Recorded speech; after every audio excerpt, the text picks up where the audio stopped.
Welcome to the Social Newsroom. We are live in Nairobi at the Simmer Box Studios. My name is Kate Treasurer. Tonight, we delve deep into the world of football. On the pitch, off the pitch, and even a little bit into Parliament. All that conversation. How influential is football to Kenya? And of course, to help us cover this conversation is a man who has played football for so many years. Actively on the ground, he played the last time in 2004 for City Stars, a well-known goalkeeper, Matthew Ottamax, played for over 12 years and understands the politics that comes to play, whether it's on the pitch or in the Ministry of Sports. We're going to be having that in-depth conversation. Please get onto our Twitter and to our Facebook. Let's have that conversation. Tell us your questions and, of course, put in your comments. And to, of course, tell us how you feel about football in Kenya right now. Karibu kwenye show. Asante sana, Kate. Matthew Ottamax. My name. Ya ukweli ama ya kujiekea? Nitasema Ottamax was coined from my surname is Ottama. Ah. Yeah. So I'm a Maisa youth. Maisa is Mathare Youth Sports Association. I'm a pioneer member of Mathare Youth Sports Association. Yes. Our dad is Bob Munro. Then when I was playing my football down in Mathare, Yeah. with my name being Matthew Ottama, Bob Munro, I was good in goalkeeping. Okay. So Bob Munro came with automatic maximum goalkeeper. Okay, Yeah. okay. So if you shorten it, Ottamax. I love that. Yeah. Top goalkeeper for over 15 years. And I think it's such a beautiful story. 12 years, over 12 years. And you've been on pitch and off pitch. Let's go back to Matthew Ottamax at 15. It's a very young boy, not being in school. Being in school, but saa zingine anatoroka anaingia pale kwa pitch. And it's something we see. Does that really influence who gets into sports that early? Because I think that that's the time where we start seeing coaches looking for players within that age. Yeah, what I'll say is that my footballing was not influenced by the school. Okay. In school, it was influenced by the neighborhood. I wasn't that involved, especially in primary school, but I could see my age mates doing the kickabout in the estate. So I really wanted to join them, but my parents, rather my mom, restricted me from playing with the boys. But one day I sneaked from our home because I'd been sent to the shops. So I took that time to risk my body being lashed. Yeah. So I found myself just standing there watching the little boys, my age mates playing football. And I remember it was not an elaborate soccer pitch. Yeah, Okay. yeah. So they didn't have one goal. And I was wearing slippers, the flip-flops. Okay. So someone told me, yeah, put those flip-flops there and stand in between them and be the goalkeeper. That was the goal? That was the goal. Okay. At the same time, I was told, if you're not watchful, you lose your slippers or sandals. So you protect the sandals, at the same time protect the ball from going through them. So I found fun, and from there, my goalkeeping career started. Wow, how beautiful. From playing with flip-flops to now playing against Algeria and other big players across Africa. I think it's such a beautiful journey to hear. I still want to go back to a 15-year-old playing the sport itself. It's something that we see very common. Young boys are poached at a very young age. Why do they go for athletes below the age of 18? Why is that the goal? Well, this one goes back to, I can say, the scientific nature of sportsmen, the elasticity. Oh. Yeah, because at a young age, there are things that a boy who's 12 or 12, let's just give it 12, Yes. can do that a man who is 30 years can do. Yeah. Yeah. So the stretching bits, like I look like I can run, but I cannot run. As well as a 12-year-old, of course. Yes. But we see that when it comes to this age issue, we've heard of the falsifying of ages, especially if a child gets an opportunity to play for maybe a European league or an international league.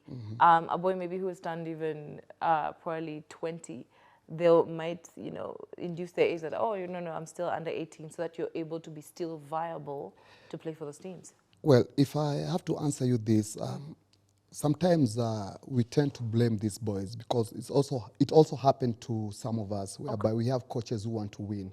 Yeah, it boils down to our coaches who are adults, and they are misleading these boys, not leading them to. It's not leading them, but It's misleading them. misleading, yes. Yeah, because you want to win unfairly. So you'll find that Ottamax is 15 years, but you want him to play for the under 12s. Okay. Yeah. So I don't have the knowledge to alter my age. Yes. But this guy will ask you for your passport, or not passport, the birth certificate, Yeah. or you have a fake birth certificate, so that you can fit into this U12. Yes. So that's what has been happening. So for people like us, what we need to do is to advocate against. It is a vice. Yes. Yeah. For sure. Let's take a look at focus on especially these young ones, because when coaches are scouting for young players, it's exciting. You're promised a lot. We hear kids, they've been scouted to go play in Europe and things like that. Sometimes they don't go, how it's supposed to. Some parents use a lot of money to pay as well. They pay for students to go to great football academies. I want to hear that world and understand how it works. For parents who want their children to explore this sport, how does it really work? What's the truth about it, and what are some of the stories that we've heard? Well, again, it boils down to being sincere. Okay. Because greed has really ruptured the real truth, or whereby a real agent will come for a talented boy. Anamkujia na unajua mara mingi wanawakujia kule Mathare ama Kibera. Because that is where talent is found. Yes. Yeah. So because we are desperate, we come from, I'll say, easily low income areas. Exactly. Yes. So someone is eager to get off the block. Of course. What do? I take advantage of this talent, that I'll take you to a good academy. I'll take you to a good team in Europe. I make my money, I dump you there. So you'll find most of the time, these boys are frustrated. You don't even perform to your best level. Okay. Have you heard of this kind of stories? Because we've had the success stories of the Olieches, the Wanyamas, the Marigas, sorry. We haven't heard of the ones stuck in Europe that were brought by a scout or an agent who left them there. Do they exist? They exist. Yeah. If I go back to, actually, these are some people whom I played with I played alongside, like Saif Mutie and Pascal Ochieng. Personally, I went to Sweden. Okay. With a youth team. Yes. When I was coaching Juicy Soccer Academy, I found my friend. I played alongside him at reunion. He was stranded in Sweden. When was this? You played with him in what year? From 1990 to 1995, when I left reunion to join Gor Mahia. Yes. So this was around 2007. Yeah, between 2007, I used to do a lot of those trips. Okay. Yeah, to Europe, taking these young boys, for Gothia Cup, Mundialito in Portugal. Okay. So you're in Sweden now? Yeah, I was in Sweden, and I visited a friend. Yes. And I could see his phone ringing. And the name is Saif Mutie. So he was not picking the phone. Okay. Yeah. So I asked him, why are you ignoring Saif's calls? And I'd really love to meet him because he's more like my brother, coming from the same stable. Yes. Yeah. So he told me that, Saif, akisha kuja hapa, he'd have a place to sleep, atalala kwa couch yangu, stays there for like a week. Again, he goes elsewhere. So when I met him. And I didn't tell him, Saif, this is what these people are doing to you. I just told him, what are you doing here? What happened? Yeah, what are you doing here? So you go back home, whereby when you don't have food, you can come to me, eat at my place. You have a neighbor here, borrow salt.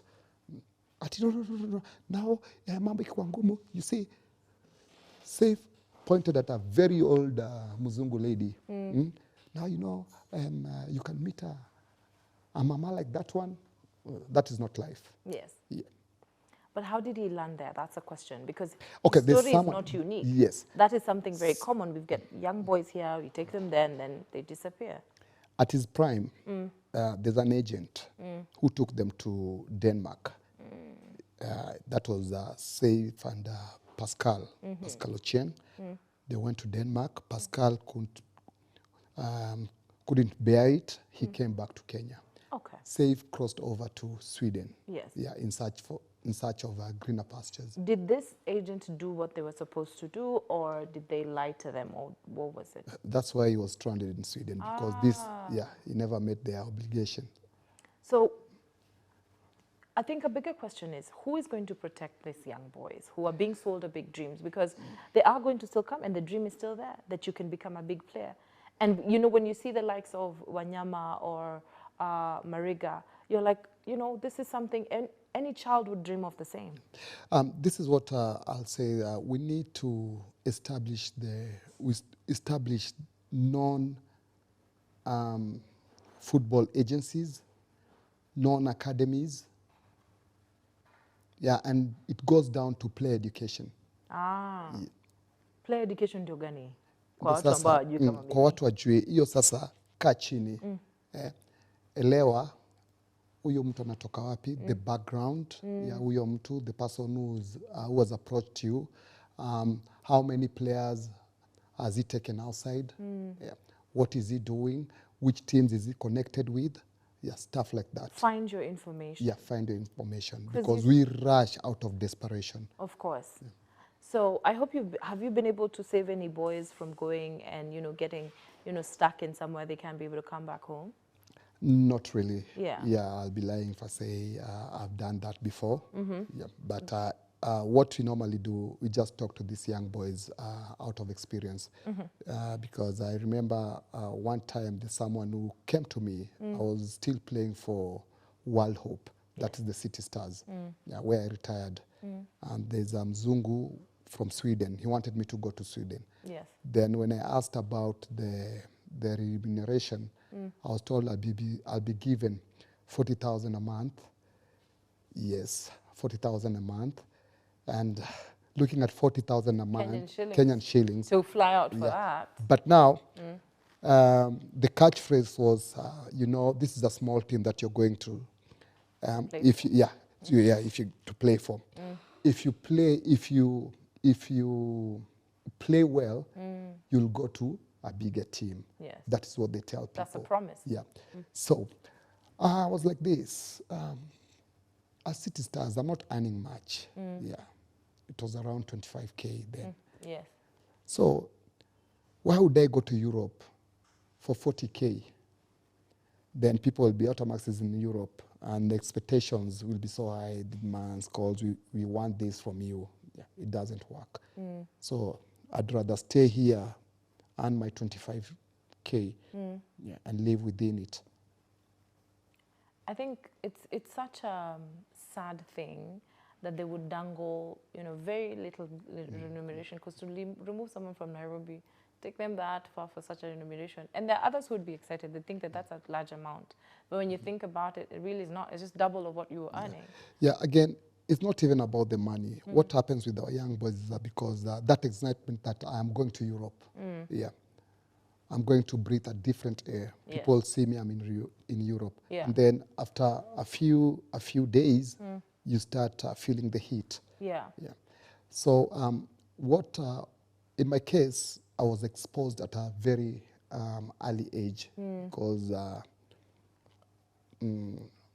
around 15 years, I was already traveling to Europe. Well, this is when you were playing for Harambee Stars. Not even Harambee Stars. Yes. Yeah, the Madara Youth Sports Association. Yes. Yeah, but again, they said I was in Form 1, and I got my call up, my first call up. Yes. When I was in Form 1.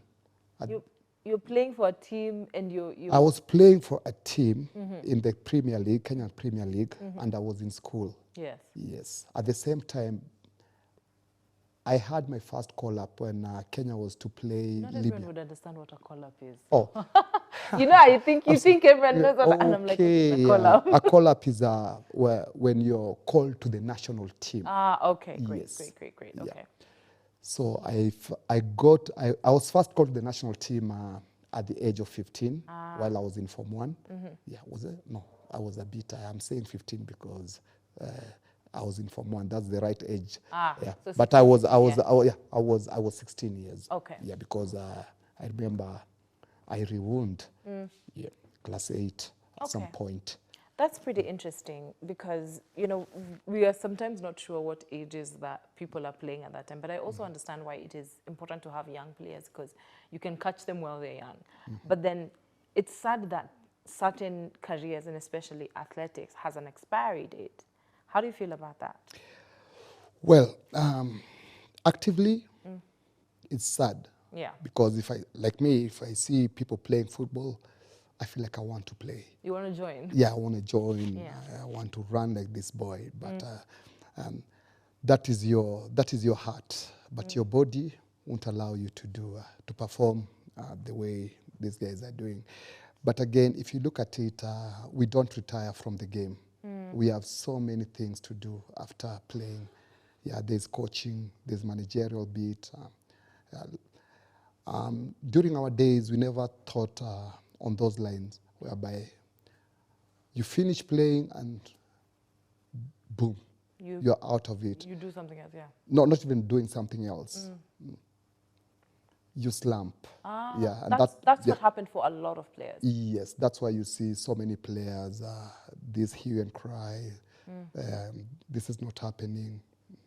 It's quite unfortunate because you don't know what career advancement you can do beyond this, and no one educates you for that. But I think that's why we have so many institutions like FKF and also all these sports associations that are supposed to educate players on what they can do other than just playing. And you talked about promises, and I want to just get into some of the promises that have been happening. I know you've seen them. Kumekuwa na promises mingi sana. When Harambee Stars scores against Zambia, this is what they're going to get. When Harambee Stars scores top in the latest games for CAF, CAF and CHAN, this is what they're going to get. Let's go back to 2004. Were there any promises that were made, and were they fulfilled? When you go back to 2004, I said there was nothing in football, in Kenyan football. Okay. Let's drag back to 1996, 1997. The days of Fabish, the days of Vojo Gajicevic, my coach, like my godfather coach. Okay, those days again, you'll find Kenya was doing so well when Fabish came. Kenya was doing so well, but with the kind of incentives we are seeing today, not much was being promised. The government did not really look at football as, you know, a pivotal or a, you know, something anchoring the society. Did the president attend any of the games at that time? I'll say I'm lucky. I found President Daniel Arap Moi a very good, Kenya's #1 football fan or sports fan. He was ever there for a game, and that was the motivation behind it. Okay. So I remember we played Algeria in Nairobi. We beat them 3-1.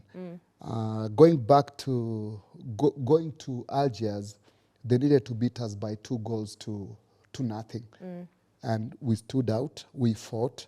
There was nothing that was promised if we win that game, and we were not that big chance was given to us to proceed past the North Africans because it was a rare feat. So we won. Not winning, but we sailed through because Algeria couldn't get 2 goals past Matthew Ottamax in goal. Okay. Yeah. While at it, guys were celebrating. I stayed behind in my hotel room because I had an injury. Someone had broken my nose bridge. We had news that our president has promised, he's giving us 50,000. That was a lot of money. to each of the players or to the whole team? No, each of the players. Okay. Yeah. Okay. That was the most that I ever got. Okay. Yeah. So this is not something new. It's not something new. Incentives. The incentive did Because the the federation had promised, I think, 10K. Yeah, the chairman. If you the guys president. won. Yeah. And And then that was enough motivation. So we were fighting to get this 10K. Yeah. Yeah, we fought so hard. And then the president said, I'm going to top up. I'm going to top up 50K. So this is not new. It's not new. It's not new, though. It has taken us so long to come up and boost this players' motivation. Yeah. Because what is happening now in Chan, had it been there before, Yeah. I think we'll be registering a lot of wins. Kenya would be a footballing nation. Now we are a footballing nation because of what President William Ruto is doing to these boys. Let me give a different perspective. And this is a personal one, as Kate, not even as a social news. Okay, Kate. I see this as clickbait or bait in this sense. We bait the boys to get $1 million shillings each for performing very well on the pitch. We give them that, or even we show that we have. You know, I can stand here with a fake check and we'll be so happy. We'll take a photo and it'll be done. And we look back at the systems, the Harambee Stars system as a unit, FKF The structures, as a yes, unit, the yes. structures, Yeah. still mangled with so many issues, you know, some rigged elections, others, there are members who are not doing what they need to do. Some players have gone without, salaries for months and years. We have exchange of coaches. Literally, I feel like Harambee Stars have changed their coaches every year, if I'm not wrong. A coach comes in, he's not being paid, he leaves. A coach comes in, another one's not. And I'm like, okay, we're giving people money. What about the systems that actually run the football itself beyond Chan? Well, okay, I'll support you. I'll support you on that because I am looking at it like this. After Chan, what happens? And football in Kenya does not revolve around the Harambee Stars players. We have so many clubs, suffering clubs, so many. Do you mind listing them? Yes.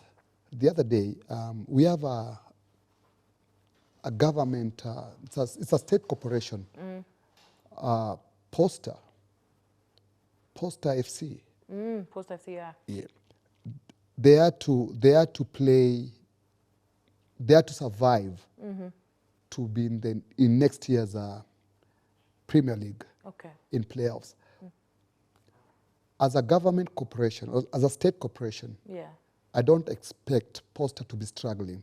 They have some of the best players, but without money, these players won't perform. So that is what happened at Posta FC. They're not able to get in the league. Yes. Look at it, our league. The league has just ended. The KPL. The KPL. There was no prize. There was no prize money for the winners. Yeah. We just saw a trophy and that's it. How does that motivate the players? Now, the president will come with incentives. What I'm hoping or what I'm praying is that this thing will extend to our league next season, to our teams. Yeah. Okay, we can say this is a short-term thing, whereby it's like off the cuff, the president gives you money and that's it. We need sustainability. By sustainability, we need corporate to come in. I believe the government has the powers to do so. Yeah. Invite these corporate companies. We have state companies. Yeah, they can chip in. There's that, but also there is actual money within the government that can be channeled to fixing this. You know, when you look at the government, sometimes when they're putting out their financial year or their financial budget, they set out budgets for marginalized areas or marginalized communities. Why don't we have the same for marginalized segments, like the sports segment, Sports, yes. women's sports segment, the men's sports segment? All these are, if I was to say, these are marginalized sections. It is true. You know, yeah. that are barely focused. Sports is a marginalized section. Yeah. Why do you think that is the case, especially in Kenya and Africa? Why is it so marginalized? You see, sports in Swahili is called mchezo. So we literally take it as Ni ni mchezo. mchezo. So we don't give it so much. Yeah. Do you think that that's a narrative that is carried even in the government offices and everywhere? Do you truly believe so? I want to say, Yeah. it's always, it's good to take advantage. Okay. Now, it's our time to take advantage. The president's involvement. I hope the guys who are running these clubs, they're just sitting there and clapping for the president when he's giving these players the money. Okay. We need to pull his coat, channel this here. Yeah. Yeah. We want to maintain the crowds who are going to watch Harambee Stars to be part of our league throughout the season. Yes. Yeah. So it can be done. It is possible. Yeah, it's possible. Let's look at countries that have very successful football leagues and football players, and especially in Europe. And when you look at Europe, the EPL, which is one of the most popular all over the world, and one of the top earners, we're talking about the likes of Messi, Ronaldinho, etc., Ronaldo himself. Some of even these players are not originally from those countries. Messi is not an original of Europe, so is Ronaldo. And yet you see Europe has made it to look like an economic way for everyone to earn. Have you picked some lessons, seeing that you have, flown to Sweden and all those countries, and you've been in football for long enough? What are some of the lessons that EPL has done that we can at least implement here to have people, especially from football, either you are a former player or former coach, you're earning quite well? It's all about packaging. Okay. It's all about packaging. Look at EPL. Who doesn't want to go to EPL? Everybody. Because even I don't know how to play, and I would want to go. Yeah. You'll sit down and watch EPL. It's entertaining. The entertainment behind EPL, I can say it's plastic. It has been created. Yeah. It's man-made. Okay. Yeah. Spanish football is more beautiful. Yeah, compared to EPL. But EPL has packaged their league in such a way it will attract even those people who are playing beautiful football, to come to their league. That's what we need to do. Okay. Egypt, they're doing it in Africa. Morocco, they're doing it in Africa. You see? The same packaging. Tanzania, our neighbors. Yes. They are growing towards. What are some of the things that Egypt and Morocco have done that you're saying are very unique we can pick up? Okay. In terms of infrastructure, they are well off. The other day, we started our thoughts about having a stadium, an extra stadium. We've had the stadia that were built by President Moi, during President Moi's time, the Kasarani and the Nyayo stadiums. Yeah, those two. Yeah. Sometimes you find our league matches clogged up because we don't have proper venues. You remember the other day, the Mashemeji Derby had to be postponed for like 3 times, because we don't have a proper stadium to host Gor Mahia AFC Leopards match. These are some of the issues that are, okay. Yeah, there's another time I said politically, when our MCAs, our bunges, the CDF was there, what did they build? Toilets all over. So why not extend this to building just a small pitch for the community? Yes. Yeah, it will encourage, it will develop the game. We have coaches, well-trained coaches all over the country right now. But we don't want to be like speaking like there's nothing good that has happened in the Kenyan Premier League. There are things here that have been good. Tell me some of the great things that you remember and that you know, even after you left the pitch, that have been working or are progressive in the KPL. Well, I'll say coaches certification. The way we are used to be trained is not the same way these boys are being trained. Okay. Yeah. I think I went through physical education coaches where there was not anything tactical. We were just being run around the pitch for so long. And again, it has worked for us in a good way, because at 60, I can still run with the small boys. Okay. Yeah, the physicality. Yeah. Look at Musa Otieno, Samuel Molo Pamzo. They're still strong. They play like young boys. Okay, nowadays we have coaches being trained throughout. Even theory, there's theory training now. Theory is, okay, training, proper training, football. Yeah. Yes. We have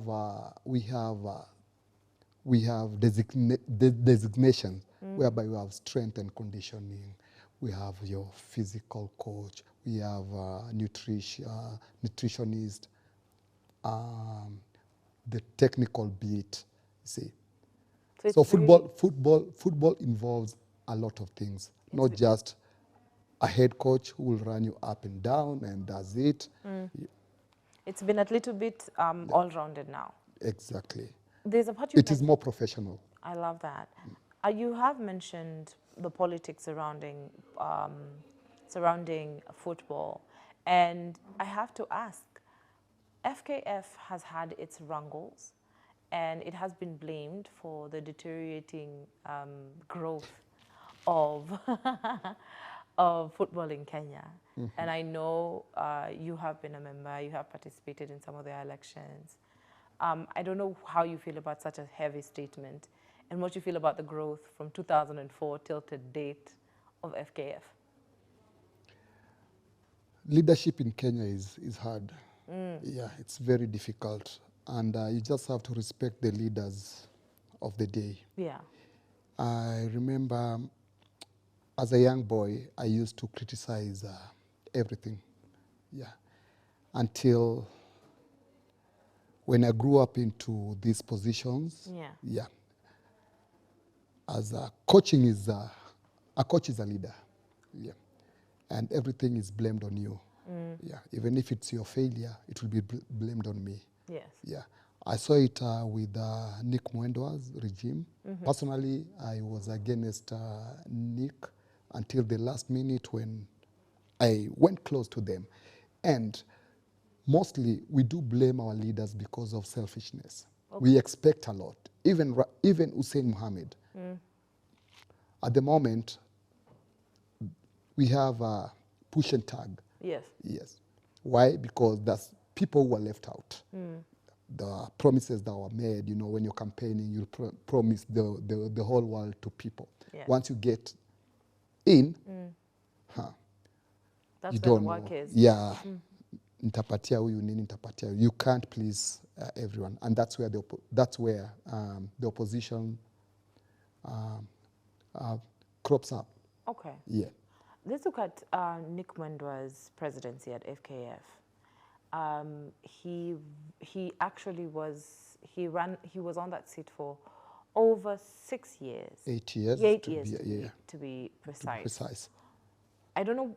I can't really be definite about some of the changes he was able to do between that, but because you have actively been in the politics and outside the politics of football, what are some of the things that you feel that were really impactful? We look at it like this. Those coaches who were given credential. Okay. The current crop of players you're seeing, the good performance of Harambee Stars in Chan. Yeah. These are some of the players who were handled with these well-trained coaches. Yes. Yeah. With the correct structures. Yeah. It was hard for people in the opposition to see. Yeah. Yeah, because like I said, you can't please everyone. Again, look at the performance of our women football. Yeah, for the first time, Kenya's name was being, or the Kenya's national anthem was being sung at a World Cup competition. Yeah. Yeah, you see. So those are some of the good things we need to remember that regime. Okay. And I'll say, don't be cheated. The current regime is riding on, just need to continue with what was set. Yeah, what was laid down. Okay. Yeah. I like that you said that, because I remember you didn't mention that you did support the re-election of Nick Mwendwa. Yes. And, I wonder what happens after after re-election has happened, you supported this team. What happens politically when now you have Okay, to let me tell you, accept of the opponent? I am this person. When you are the one who's been elected, Yes. I'll rally behind you. I'll give you time to do your work. Yes. Yeah. If your mandate is for 8 years, or like you say, after every 4 years, I won't go bickering, because the masses have decided. Yeah. Yeah. So that's how it's supposed to work. Yeah. I'm a football person. Yes. So fighting this federation means that you're fighting what you love. Ah. Yeah. Okay. And instead you should be working together. You should be working For the together. future and for the- But now, Yeah. that is not what is happening, because I saw it somewhere when someone in the federation told me, wewe tuliweka kando huko kabisa. Yeah. And I was like, okay, well and good. As long as you can't stop me doing what I love. Yes. Yeah. Okay. It's sad for, saying such a sentiment. There's something that you've said, and I think it's important for us to pick it up. Sustainable ways to keep football as, a strong element, especially in the sports sector in Kenya. One of them, of course, is stadiums. Others are, of course, the academies, and also this kind of trainings. But there's another one that is very heavy, retirement plans and retirement funds for the players.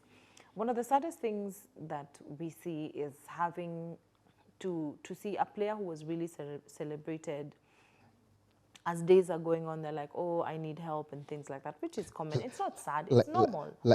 Like in my case. Sadly. I didn't want to go personal, but anyway, it happens. But it's not a new case. It's I'm not not a saying new it's case. not a new Okay, case. okay, But then how do we solve, because we don't want to see this happen again and again. How do we solve this problem? Well, with the status of our football, it's going to take a little bit of time.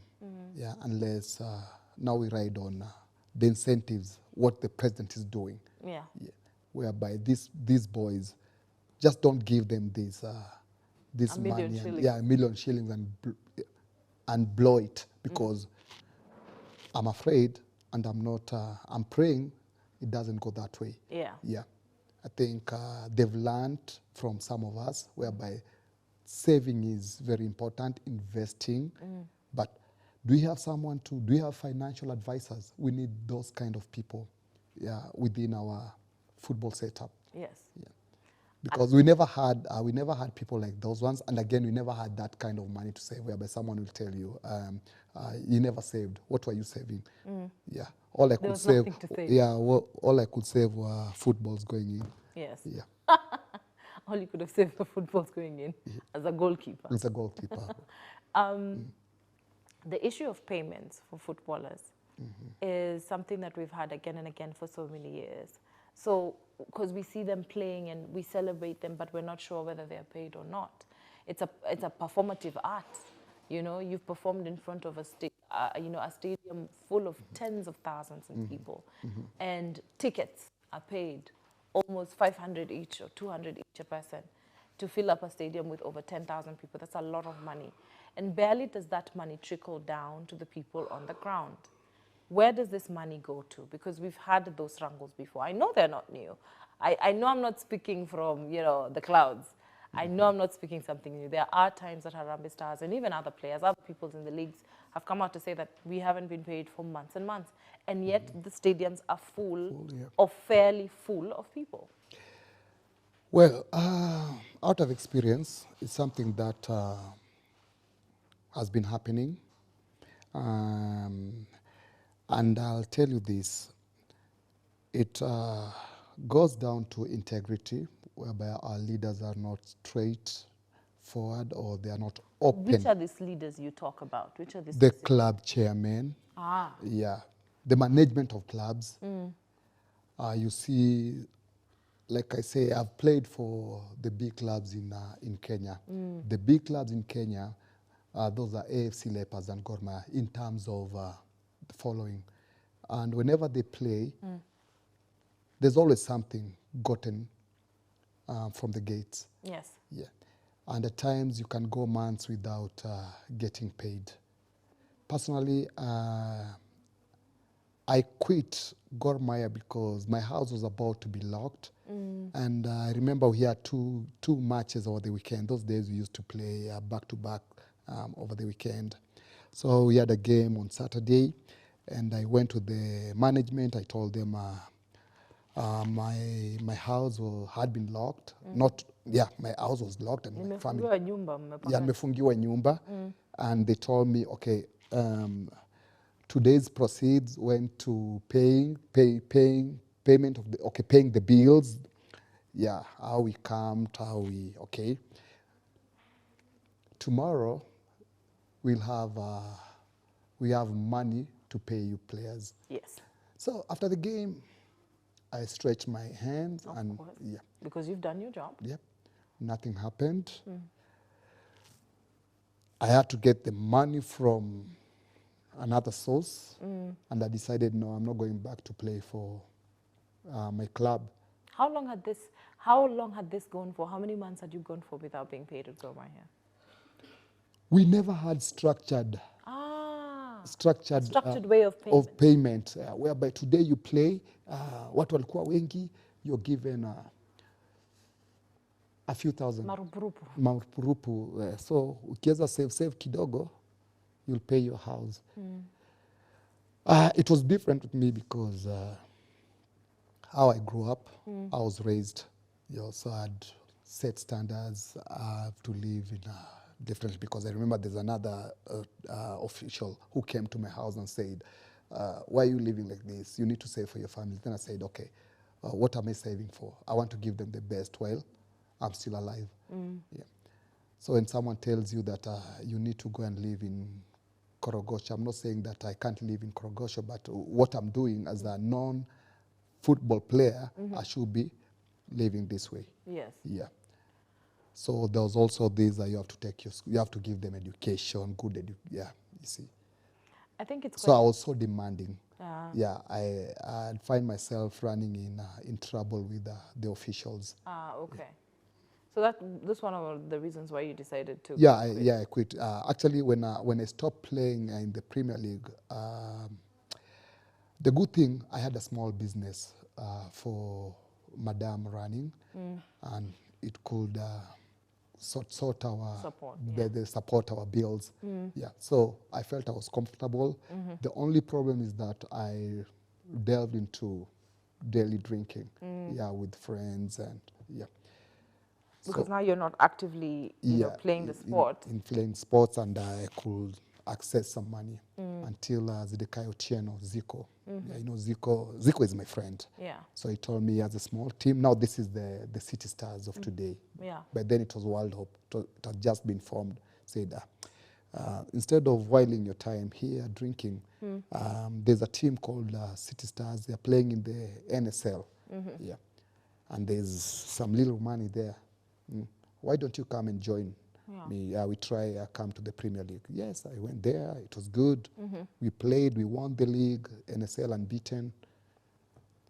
Yeah, got promoted. This is very interesting to see, because you're talking about something that happened back in 2004. I'm telling you something that's happening in 2020, 2021. 2021. To what end? To what end the systems where players are claiming that they haven't been paid for months? Coaches are, I know you've seen it in the news. It's on news. Yes, it's happening. To what end? It's happening. That's why we are crying right, left, and center.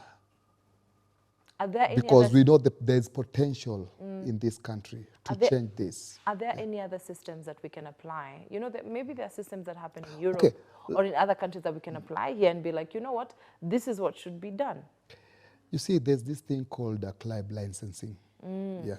Okay. Whereby we need quality within our football clubs. if you can't meet this, like when you want to go to the US, bring your bank statement. Yeah. These clubs are being asked for their bank statements. Yes. Yeah. But again, you'll find the same teams in our Premier League. Why do you have to clog the league, which does not have money, with teams that will have to travel to and fro all over the country? Yeah. Some are giving, some are dishing out walkovers. So again, When you say walkovers, what do you mean? no show. No, oh, they don't participate. They don't. Yeah, as in, Kate, you are a team. You're expecting Ottamax to come and play against you. Yeah. Ottamax does not show up. Yeah, because we didn't have money to. That's forfeiting again. Yeah, forfeiting. And that's not against good for our image out there as well. The image, the players, you've trained the whole week or the whole month for this match, and then when it comes to the day of the match, you don't show up. It's demoralizing. Yes. Okay. So, for us to be where we want to be, I think we need to have a leaner league with well-financed clubs, Yes.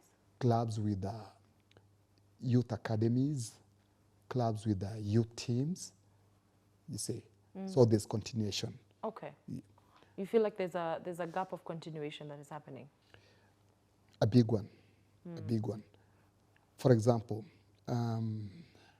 clubs like AFC Leopards, Gor Mahia, they don't even have their training grounds. So where do they train for their normal leagues? They hire. Ah. Yeah, they hire. And that is costly as well. It's costly. Why can't they use, I'm sorry to ask, I'm sorry to be very oblivious. Why can't they use the Kenyan stadiums that exist already? Like, Do you have to hire from Kasarani? Do you have to hire from Nyayo Stadium? how many stadiums do you have in the country? And how many teams do you have in the country? I know we have so many. There even Nyeri FC, there's so many across the country. Are they of that standard? Again, Of course not. Yeah. Yeah. See, so the standards again matter. Okay, I do understand that. There's something I've noticed, and I want you to correct me if I'm wrong. I feel like politicians really play by the football wave to get their own popularity. And I hate it. Ah, so it's true. Yes, it is Okay. true. One, I'll be bold to name a team whereby it's directly involved with a politician. And my fear is what happens after 2027. Yeah, we have the new boys in town. They're called Nai Boys. Nai Boys. Yeah, that is Nairobi United. Ah. Associated with our governor. Even their shirt is emblazoned Johnston Sakaja. Okay. Yes. You see, politically, there's been a lot of fighting whereby people are saying one term, Nairobi is one term, the governorship is one term, you see. So at some point I thought he want to use Nairobi United Yes. as a unification team. Nai Boys. Nai Boys. Yeah. And already you're seeing a lot of fans surrounding the team because the fans are being motivated. And it's good. The team, the boys... Allegedly. They are being motivated. Allegedly, yes, motivated. The team is well catered for. Yeah, you see, the other day they had a gala in Mombasa. Yeah. If it stops... What's going to happen? What's going to happen? You see? Have we ever seen something like this before? Has there ever been a politically aligned football team before?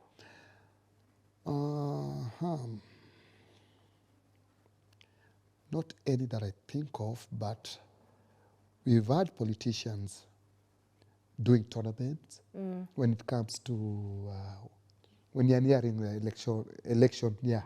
Okay. That's when you'll see a lot of tournaments, a lot of donations, footballs.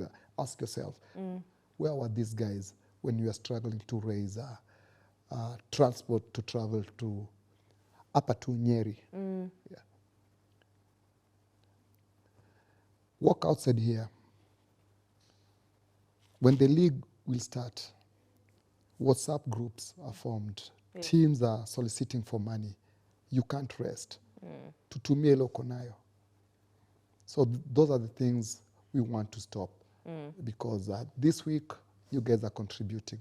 Next week, you are contributing. Yeah. It's quite dangerous to live on the edge and not be sure what's the next step. And then again, not many corporates will want to involve themselves with a team that has a political background. Yeah, a lot of them are really shifting for that. Yeah. I want to go to another issue that I've seen on the papers, but that's from a very long time ago. Not long time ago, but just 2 years back. We've rarely heard about doping, especially when it comes to the football team, but in athletics, we've had, of some doping issues, and others have been suspended and their license even to participate has been lifted. But recently, in 2022, 2 players, one was Isuza and Teddy Osok, allegedly were suspended by the ADAK, that is the anti-doping agency, for using, undisclosed prohibited substances. Now, these suspensions came with strict penalties, by the way, for them. So from potential jail to also deregistering of, also non-football bodies. Are these just isolated cases, or are they something that it's just that it's not been so popular? Are these very isolated cases? Well, I wouldn't dwell much on that, but I'll just touch a little bit on it, especially on Teddy Osok. Teddy is a very young player. Just the other day, I would see him playing for Gor Mahia Youth, where he rose very fast to being who he is today. Yes. It's very unfortunate that he was caught in that wrangle of doping. Yeah. Well, you see, like I said, club licensing, we don't invest in good doctors who will advise our players. Some of these doctors, they don't even know. They're not well trained. I remember my days, we had these guys who would massage you, and then you call them doctors. You have an injury, someone will give you a painkiller. Okay. Yeah. You don't know the repercussions of the painkillers, the side effects. So as for Teddy Osok and Yvonne Isuza, you'd find that they had injuries, and someone gave them what is not sanctioned, a drug that is not sanctioned. Yes. Yeah. Like in Teddy, I think it was Baldon, something like that. I don't know what that is. Yes. Yeah. It is a performance enhancer. Most of these drugs are performance enhancers. But unknowingly, okay. Are they used for other purposes, or are they just? Yeah, like for Baldon, you find it's used for stimulating animals. Yeah. Okay. Yeah. So. Then I think, And it's a banned substance. Then I think that is wrong. It's wrong. And according to WADA, they say WADA is the authority, the anti-doping, that does doping for the players. They say the player should know whatever they're being administered. Okay. Yes. You're saying some of these players did not have knowledge of some of the things they did? Yeah. Again, How sure are you? everything is like, you know what? I don't take drugs. Yes. Yeah. Nikiumwa na kichwa, nitangangana nayo. Yeah. Until I go to a professional. But again now, okay, like for Teddy, it said that he denied that he never had an injury. Yes. Yeah. So why did you take the performance enhancing drugs? He wanted to cover it. Yeah. To cover his injury. No, I don't know, because they're saying that Teddy denied he had an injury. Yeah. Yeah. Okay. So do you think the financial desperation or pressure to perform drives players into taking such, risky choices of drugs when they're taking them? That question sounds like get rich quick. It's a question as well, either way. Yeah. Somehow. Yeah. The pressure to perform. Yes. What pressure to perform? Yeah. Locally, I don't think there's not that pressure to deliver. Yeah, because most of these players play for nothing. Yeah. Unless this will happen when you have a target. Yeah, there's something that has been promised. You want to go to Europe. Yeah. Okay. I think it's important. You've already said that it's important that we have the proper medical people working together with the team. That's of course just, capacity building for all the football teams. And I'm really looking forward to seeing a future where that actually happens. I think that's really, really, really something that is needed. But I want to wind down as I ask you about the heroes that you have worked with and you have played with. Kadenge was very famous, even in his passing is when now even people came to know about him, so people did not know. And I don't know, do you feel like Kenyans have a culture of forgetting some of the people who have done so well for their country while they were able to? Yeah, they do so. Yeah. Yeah, like in a case whereby there's a colleague of mine, actually one of my best football friends is called Victor Nyangwa, goalkeeper. He went to Nyayo Stadium to watch Harambee Stars play. And at the gate, he was pushed aside and he said, okay, I am Victor Nyango. Who are you? Who is Victor Nyango? Victor Nyango is a Harambee Stars goalkeeper. And this person told him, Leo ni Origi anashika. Allah, Yeah. because he's the one. Okay. Yeah. So those are the some of the. It's a sad statement. Yeah. Yeah. There's a case of Austin Oduor. Austin Oduor, father to the late Austin Oduor, is a father to Arnold Origi. He vowed never to go to the stadium to watch Harambee Stars because he was meted with the same force. Who are you? What do you want to do here? Yeah. So it's kind of embarrassing and demotivating. So instead of facing this wrath from the people who man our stadium, some of us opt to stay back at home, and other things are being forgotten as players. I think these players, some of our former players, they are very humble people. Okay. They are not mouthy like Matthew Ottamax. Yeah, I've kept my name afloat because I do a lot of stuff outside there. Yeah, I'm very bold. I was born a bold person. Yes. So actually it landed me into problems. That's why I believe I never got to where I was supposed to go because people never understood me, the guys who were handling me. But then, yeah, the extravagance and stuff.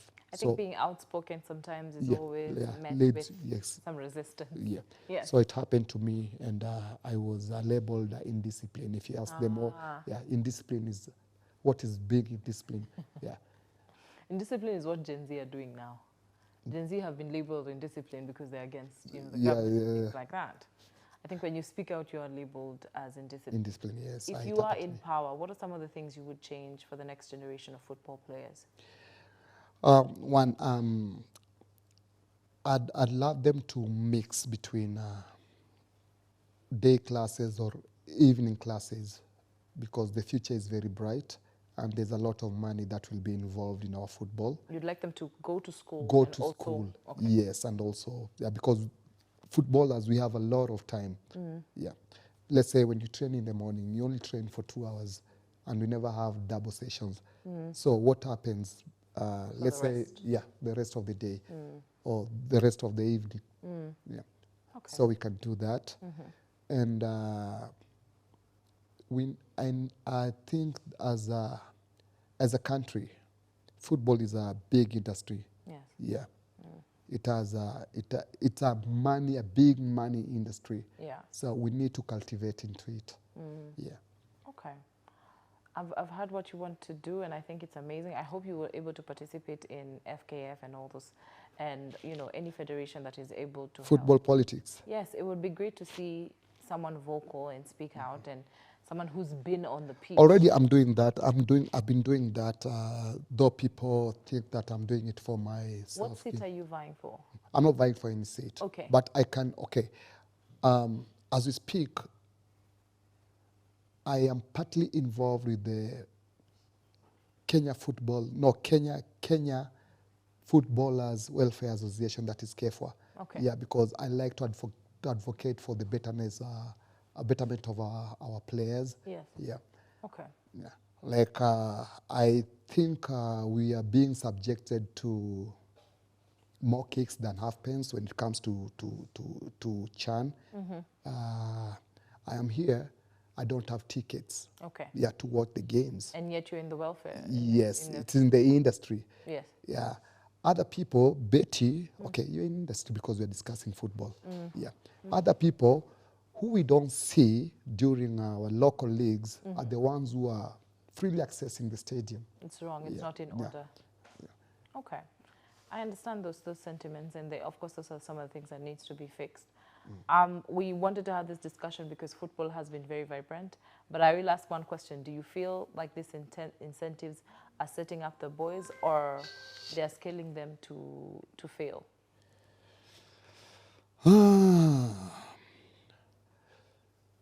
This one is a bit tricky. Yes. It is a bit tricky because I love what the president is doing with our boys. Okay. It has brought the best. Promises. The Yes. promises. Yeah. It has brought the best out of them. This shows us that the country,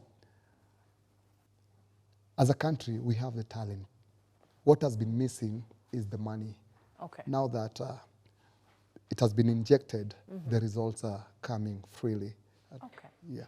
Let's hope for the best. Yeah, and just to tell the Kenyans that Harambee Stars are going to win Chan. Okay. Yeah. So we look forward for that, of course. Remember, the conversation has been on our social medias. Thank you so much for watching. As you have had, there's so much hope for the football team. There's so much talent within Kenya. Are we able to sustain it? That's the question we had today. I hope you're able to have the answers. My name is Kate. Thank you so much for watching the Social Newsroom. Good night.